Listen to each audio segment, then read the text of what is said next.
ఇక చట్టసభల్లో మాదిగల శాతం తగ్గించేందుకు ముఖ్యమంత్రి ఉప ముఖ్యమంత్రి కలిసి కుట్ర చేస్తున్నారని ఎంఆర్పీఎస్ వ్యవస్థాపకుడు మందకృష్ణ మాదిగ ఆరోపించారు.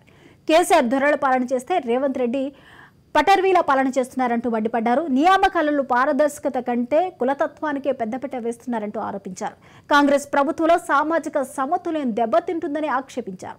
సోమాజిగూడలోని ప్రెస్ క్లబ్లో నిర్వహించిన సమావేశంలో ఆయన మాట్లాడారు. రాష్ట్రంలో జరుగుతున్న ప్రభుత్వ పాలనపై విమర్శన అస్త్రాలు సంధించారు. ఎస్సీ రిజర్వేషన్ వర్గీకరణ అంశం సుప్రీంకోర్టులో ఉందని, వర్గీకరణ జరిగే వరకు ప్రభుత్వ నియామకాలు చేపట్టవద్దు అన్నారు. ఇండియా కూటమి నుంచి ఎస్సీ వర్గీకరణకు అనుకూలమని ప్రకటన చేయడంతో పాటు కేంద్రానికి మల్లికార్జున ఖర్గే లేఖ రాసినప్పుడే ఆ పార్టీని మాదిగలు విశ్వసిస్తారని పేర్కొన్నారు.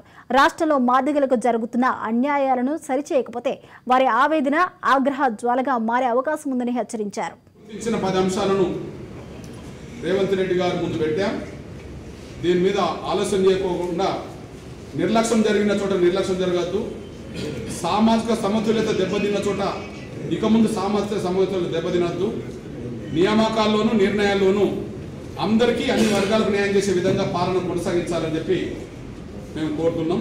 కేంద్ర ప్రభుత్వం నిన్ననే సోషలిస్టు పార్టీ ఈ దేశంలో మొదటి ముఖ్యమంత్రిగా బీహార్ పనిచేసిన కర్పూర్ ఠాకూర్ గారిని, గౌరవ అమరులు కర్పూర్ ఠాకూర్ గారికి భారతరత్న ప్రకటించడాన్ని పూర్తిగా మేము హర్షిస్తున్నాం.